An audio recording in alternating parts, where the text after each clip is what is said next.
আমার মনে হয় রুশোর আউটটা ওই সময়, আর পরপর দুইটা সেট ব্যাটসম্যান আউট হয়ে যায়। রুশোরটা অবশ্যই, অ্যাট দ্য সেম টাইমে মিথুন। বাট আমার কাছে মনে হয় যে রানটা এত হওয়ার কথা না হতো, আমরা অনেক বাজে ফিল্ডিং করছি, নাহলে হয়তো বা আরও ক্লোজ হতে পারতো। বাট বিপিএলের আমার কাছে মনে হয় আজকে সেরা ম্যাচটাই হয়েছে, এবং উইকেট যেরকম ছিল এরকম থাকলে যেটা হবে যে এরকম ম্যাচ আরও বেশি দেখার যাওয়ার চান্স বেশি। আজকে উইকেটটাও অনেক ভালো ছিল, সত্যি কথা। না, অবশ্যই ভালো করেছে, ভেরিয়েশন আছে, ওর জন্য ভালো হয়েছে যে এই ধরনের স্টেজে এসে ক্রুশাল মোমেন্টে ভালো বোলিং করে ম্যাচ জিতিয়েছে।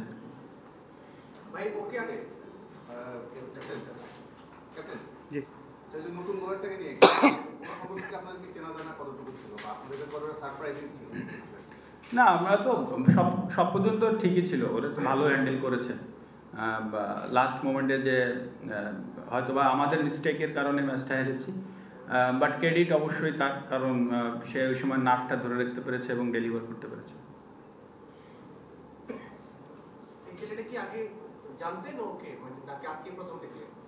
না, আমাদের মানে যারা খেলেছে 11-এ দু একজন জানে, মানে আমাদের লোকাল যারা, তারা অথবা দু একজন জানে।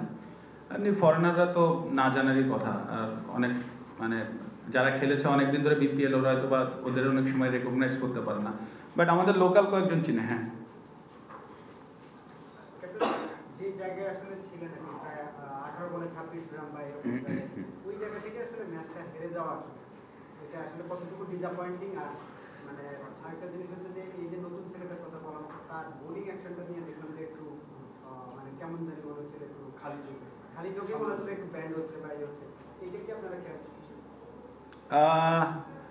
প্রথমত 18 বলে 26, মানে 7 উইকেট হাতে ছিল, 8 উইকেট হাতে ছিল। এই ম্যাচটা অবশ্যই আমাদের ফরে ছিল, কারণ দুইটা সেট ব্যাটসম্যান ব্যাটিং করছে। যেটা বললাম প্রথমে, দুইটা সেট ব্যাটসম্যান একসাথে আউট হতে হয়েছে কি, তখন আবার নতুন ব্যাটসম্যান এসে একটা দুইটা বল ডট খেললেই আবার ধরেন রান রেটটা বাড়তে থাকে, সো প্রেশার চলে আসে। এখান থেকে আসলে হয়তো কি যে একটা সেট ব্যাটসম্যান থাকলে ম্যাচটা সহজ হতো, যেটা নর্মাল গেম ছিল। অবশ্যই ডিসঅ্যাপয়েন্টেড অ্যাজ এ টিম। আর আসলে যারা টেকনিক্যাল সাইডে আছে তারা ভালো বলতে পারবে ছেলেটার হাত নিয়ে। সো রিপোর্টেড আছে কিনা কোথাও আমি জানি না, সো ওর বিষয়টা আমি বলতে পারবো না। টেকনিক্যাল অবশ্যই বিপিএলে যারা আছে তারা ভালো দেখবে, বলতে পারবে।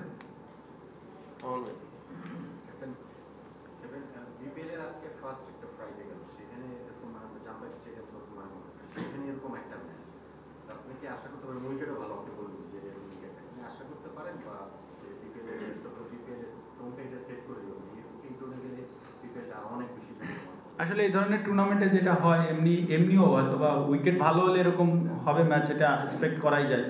আর এমনিও টুর্নামেন্টের শুরুতে হয় কি যে পুরো টিম, আর আমরা তো লং টাইম কোনো টিম প্র্যাকটিসের সুযোগ পায় না, সো টিমের এক হতে বা কাইন্ড অফ এই ধরনের ম্যাচ হতে একটু সময় লাগে টুর্নামেন্টের।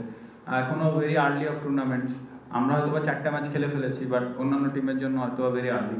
সো উইকেট যদি এরকম হয়, আমার কাছে মনে হয় যে ভালো এরকম কিছু আরো ম্যাচ দেখা যাবে। আপনি একটু বলছিলেন যে বোলার নার্ভ ধরে রেখেছিল, মানে এট দ্য সেম টাইম আপনাদের ব্যাটসম্যানরা ওই সময় কি নার্ভ হারিয়ে ফেলেছিলেন? বিষয়টা কি এরকম হয়ে গেছিল, মানে প্রেশারটা নেওয়াটা কি একটু কঠিন হয়ে গেছিল কিনা? না, যেটা বললাম যে ইজি গেম, সেট ব্যাটসম্যান আমাদের জন্য আরো প্রেশার ছিল আর্লি, যখন ব্যাটিং শুরু করি। গেইল আউট হওয়ার পরে মারুফ আউট হয়ে গেল, তখন আরো বেশি প্রেশার ছিল। বাট সব স্টেজ পার করে এসে যখন যে গেমটা ফিনিশ করতে হবে, তখন মিস্টেকগুলো হয়েছে। আমার কাছে মনে হয় না যে তখন প্রেশার ছিল আমাদের উপর, বাট ওইখানে আসলে আমার কাছে মনে হয় যে স্পেসিফিকলি বোলারটা ভালো বোলিং করেছে, এবং এই কারণে ও মানে ফাইটিংয়ে ওই জিততে পেরেছে আর কি।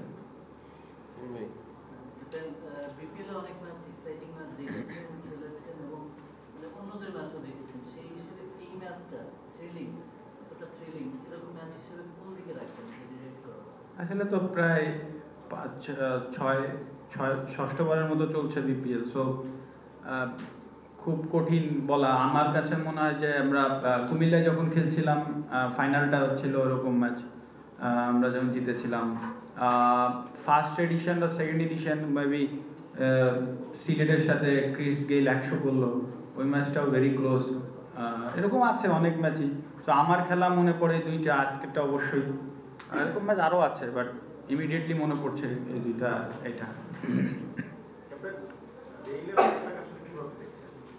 না আউটস্ট্যান্ডিং ক্যাচ, এবং টিমের সম্ভাব্য ওদের দুই সেরা ফিল্ডারই ওই জায়গায় ছিল, এবং ওরা দুইজনই ক্যাপেবল এই ধরনের ক্যাচ। অনেক টুর্নামেন্ট, ইন্টারন্যাশনাল ম্যাচ, আইপিএল সব জায়গায় দেখেছি ওদের কাছ থেকে। সো নাথিং আনএক্সপেক্টেড ওদের কাছ থেকে, বাট অবভিয়াসলি ক্রুশাল মোমেন্টে এই ধরনের ক্যাচ ম্যাচ ঘুরিয়ে দেয়।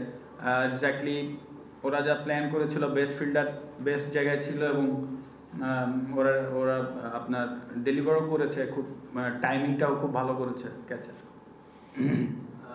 ক্যাপ্টেন মাশরাফি ভার্সেস সাকিবের লড়াই, জয়ের বোঝা যাচ্ছে মানে প্রার্থিক কোনো তাহলে জয়ের না, সবাই তো, আমরা তো সবাই একই টিমের খেলোয়াড়, আর এই ধরনের টুর্নামেন্টের সব দেশের ওভার, মানে আপনি টুর্নামেন্ট যদি তাকান এরকম একজন একজন আলাদা আলাদা টিমের হয়ে খেলে। সো এখানে আর এমনও না যে আমরা প্রথম একে অন্যের প্রতিপক্ষ হয়েছি। ক্লাব ক্রিকেট, এই বিপিএলও 6 বারের মতো টুর্নামেন্ট চলছে। সো এখানে আলাদা কিছু নাই, বাট সবাই সবার টিমকে চায় জেতাইতে, এটাই আর কি। বিপিএলের শুরু থেকে ডিআরএস নিয়ে একটা আলোচনা ছিল এবং এটা নিয়ে ব্যাপক কথাবার্তা, মানে ক্যাপ্টেন হিসেবে এতদিন মানে ডিআরএস চাইতে কি একটু মানে ভয় হচ্ছিল, মানে টেকনিক্যালি হবে কি হবে না এরকম বিষয়গুলো ছিল আজকে থেকে, যদিও ডিআরএস না, প্রপার ডিআরএস আজকে থেকে এসেছে, যেটা সত্যি কথা। কারণ অনেক সময় হয় কি ব্যাট না, মানে সবার আগে তো স্নিকোটা ভেরি ইম্পর্টেন্ট, আপনি একদম ক্লিয়ার এবিডব্লিউ ছাড়া। সো আজকে থেকে একেবারে প্রপার আছে, আজকে থেকে হয়তো বা অন্তত এই সাইডটা ভাবার কিছু নাই। প্রপার ডিআরএস অবশ্যই আজকে থেকে এসেছে, এবং এটা টুর্নামেন্টের জন্য খুব ভালো হয়েছে। যেমন যদি না থাকতো হয়তো বা গেল আউট হয়ে যেত প্রথমে। সো যে কোনো টিমের জন্য এটা ভালো হয়েছে। যদিও খুব আর্লি স্টেজ, তারপর মানে ঢাকা টানা তারা একমাত্র দল যারা ক্লিন শিট হয়ে গেছে এবং আজকে তারা খুব কাছে গিয়েছিল। একটা দল আসলে যখন অনেক এগিয়ে যায় বা মিনিটে অনেক সময় ডিফারেন্সটা বেড়ে যায়, সেক্ষেত্রে ঢাকা কি অন্যদের চেয়ে অনেক বেশি এগিয়ে কিনা পারফরমেন্সে বা শক্তিমত্তায়? হ্যাঁ, অবশ্যই। আপনি যদি ঢাকা কুমিল্লা টিম দেখেন, দের লট ব্যালেন্স, কারণ টপ অর্ডারে তারা প্রথম 6 ওভার ইউজ করার মতো প্লেয়ার আছে, মিডিলে সাকিব আছে, রনিও ভালো খেলছে, short innings but very crucial innings. টি20তে যেটা মানে it's a blessing for batsman যে যারা টপ 6-এ ব্যাটিং করে টি20তে, কারণ সব থেকে best way to score in top 6 actually. So exactly Rony আর নারায়ণ জাজাই এরা খুব ভালো করছে। আর বটমে ধরেন সাকিব সেট থাকলে সাকিব থাকে, অ্যাট দ্য সেম টাইমে ওয়ার্ল্ডের best maybe at the death batting সাইডে যদি ধরেন সেরা দুই খেলোয়াড়ই ওদের। সো ওরা টিম ওয়াইজ ব্যাটিং যদি বলেন, বোলিং, সব কিছুতে ওরা লট ব্যালেন্স। অবশ্যই কুমিল্লাও ভালো, আমরাও খারাপ করছি না। ইন্ডিয়ান অফ আমরা দুইটা ক্লোজ ম্যাচ হেরেছি, বাট ওইগুলো হয় কি ফরে আসলে টিমের রেজাল্টটা চেঞ্জ হয়ে যায়। দুইটা ম্যাচ আমাদের এগেনস্টে গিয়েছে, খুলনার সাথেও 50-50 ম্যাচ আমরা জিতেছি। সো টুর্নামেন্টের এই স্টেজটা আসলে স্ট্রাগল করে যাওয়া আমার কাছে মনে হয় না যে খারাপ জিনিস, কারণ টিমের লেগ পার্টগুলো আসে। যেমন লাস্ট ইয়ারও আমরা এরকম মানে অলমোস্ট লাস্টে যে সেমিফাইনালে উঠেছিলাম। সো এটা আমার কাছে মনে হয় না যে খুব খারাপ, বাট এট দ্য সেম টাইমে এটাও ইম্পর্টেন্ট যে 1-2-এর ভেতরে থাকার জন্য এই ধরনের কিছু ম্যাচ জিতে পয়েন্ট তালিকার একটু শীর্ষে থাকলে সুবিধা হয়, যেটা যে বেনিফিটটা থাকে 1-2-এর ভেতরে, কারণ সেমিফাইনাল 2টা খেলা যায়।